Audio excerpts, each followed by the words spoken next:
جی مفتی صاحب کیا فرمائیں گے؟ آپ مجھے یہ بتائیے کہ کریم آقا نے تو فرمایا تھا کہ متقی لوگوں کو کھانا کھلائیں، تو ہم تو ہر طرح کے لوگوں کو کھلاتے ہیں، اور ساتھ یہ بھی بتائیے کہ دعوت بندہ کس کی قبول کرے، کس کی نہ کرے، ضابطہ کیا ہونا چاہیے؟ کیا فرمائیں گے آپ؟ بسم اللہ الرحمن الرحیم والصلاة والسلام علی رسول اللہ۔ جناب پیر ضیاء الحق نقشبندی صاحب، ماشاءاللہ آج آپ نے جو ٹاپک سلیکٹ کیا ہے وہ میں سمجھتا ہوں کہ معاشرے کی اس اعتبار سے بہت ضرورت ہے کہ مہمان کے حقوق تو ہم سمجھتے ہی ہیں، اور جی، مہمان ویسے ہی زیادہ بات اس پہ ہوتی ہے، پلان مہمان ہی کے اس حقوق۔ ٹاپک پہ اسی لیے جاتا ہے کہ اس کی خدمت ہونی ہے، لیکن میزبان جو ہے اس کو کیسا اپنے مہمان کے ساتھ بیہیو کرنا چاہیے، یہ بہت شاندار آج آپ نے ٹاپک سلیکٹ کیا۔ پیر صاحب نے بھی اس پہ ماشاءاللہ اپنا تبصرہ فرمایا۔ میں سمجھتا ہوں کہ جو میزبان ہے اس کی سکت، اس کی حیثیت کو سامنے رکھتے ہوئے جی، دعوت کو قبول کرنا چاہیے، اور دعوت دینے کے اعتبار سے ایسا بندہ جس کے آپ کے گھر آنے سے آپ کی محبت میں اضافہ ہوتا ہے، آپ کے رشتے میں اضافہ ہوتا ہے، وقار میں اضافہ ہوتا ہے، ایسے بندے کو دعوت دی جائے۔ اب جی، دعوت کس کی قبول کی جائے اور کس کی نہ قبول کی جائے، بیسیکلی اس میں کچھ معاشرتی اصولوں کو ذہن میں رکھنا ہوتا ہے اور کچھ اسلامی اصولوں کو۔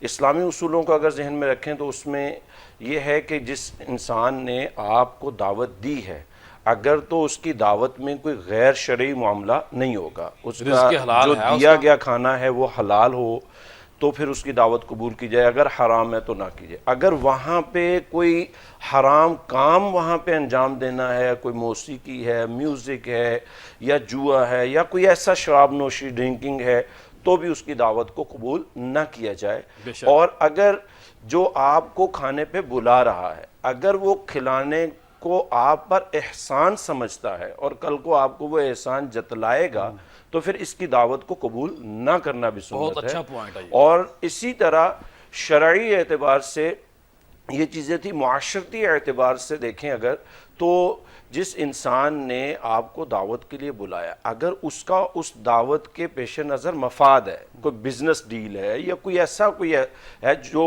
اپنے موقع اور اپنے مفاد کی خاطر، اور وہ آپ نہیں دینا چاہتے، تو پھر آپ کے لیے بہتر ہے کہ آپ اس کی دعوت کو ایکسیپٹ نہ کریں تاکہ ٹھیک ہے، آپ وہاں شرمندہ نہ ہوں۔ صحیح۔ اور دعوت لینے اور دینے میں دونوں میں اگر قرابت داری کا لحاظ ہے، اگر عزت و احترام کے رشتے کا لحاظ ہے، آپ کا بھائی آپ کو دعوت دے رہا ہے، آپ کی بہن آپ کو دعوت دے رہی ہے، آپ کا دوست آپ کو دعوت دے رہا ہے، جس درجہ کی قرابت ہے جی، اتنے ہی اس کی دعوت کو ایکسیپٹ کرنا بھی ضروری ہو جاتا ہے۔ صحیح، صحیح۔ اگر اس کی قرابت کمی ہے، جیسے ایک اصول بیان کیا گیا کہ اگر ایک انسان ایسا انسان جو دعوت تو دے رہا ہے لیکن وہ چاہتا یہ ہے کہ یہ نہ آئے، ٹھیک ہے، تو اب اس کی دعوت کو بھی نہ قبول کرنا مناسب ہوگا تاکہ اس کے لیے جا کے بھی آزمائش نہ بنے۔ کیونکہ بعض اوقات ہم دیکھتے ہیں جب گیٹ ٹو گیدر ہوتے ہیں تو نارملی ہم کسی نہ کسی وجہ سے دعوت ایک دوسرے کو دے رہے ہوتے ہیں، لیکن وہاں کی گیدرنگ، وہاں کے کچھ خاص پرسنالٹیز وہ چاہ رہی ہوتی ہیں کہ میری پریزنٹ میں وہ نہ ہو، جی، تو اس طرح کے اگر ماحول ہو تو بھی اختیار ہوتا ہے کہ آپ دعوت قبول کریں یا نہ کریں۔